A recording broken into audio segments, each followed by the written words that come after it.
ഗലാത്യർ 6:2 ഇപ്രകാരം പറയുന്നു: തമ്മിൽ തമ്മിൽ ഭാരങ്ങളെ ചുമപ്പിനെന്ന് കർത്താവ് പഠിപ്പിച്ചപ്പോൾ നമ്മുടെ നോട്ടവും ലക്ഷ്യവും എവിടെയാണ്? സാന്ത്വനത്തിന് പകരം വേദനയുടെ വാക്കുകളും ആശ്വാസത്തിന് പകരം പരിഹാസത്തിന്റെ മുൾമുനയുമാണോ നമ്മുടെ വായിൽ നിന്ന് വരുന്നത്? നാം സ്വയം ശോധന ചെയ്യേണ്ടിയിരിക്കുന്നു. നാം ഓരോ അനീതി ചെയ്യുമ്പോഴും കർത്താവിന്റെ മുറിവിന്റെ ആഴം നാം കൂട്ടുകയാണ്. അവൻ തന്റെ മുറിവിലേക്ക് നോക്കുന്നു. എന്റെ മുറിവിൽ നിന്നൊഴുകിയ ചോരപ്പാടുകൾ നിന്റെ പാപത്തിന്റെ പ്രായശ്ചിത്തമായിരുന്നു.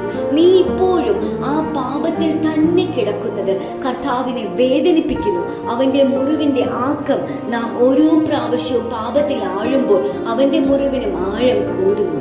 പരിശുദ്ധന്റെ രക്തത്തിൽ നാം സ്വയം കഴുകി മാനസാന്തരത്തിന്റെ അനുഭവത്തിൽ നിത്യവും വെളിപ്പെട്ട് ദൈവം നമുക്ക് വെച്ച് നീട്ടുന്ന സ്വർഗരാജ്യത്തിൽ നാം എത്തിച്ചേരുമോ? സ്വയം പരിശോധിക്കേണ്ട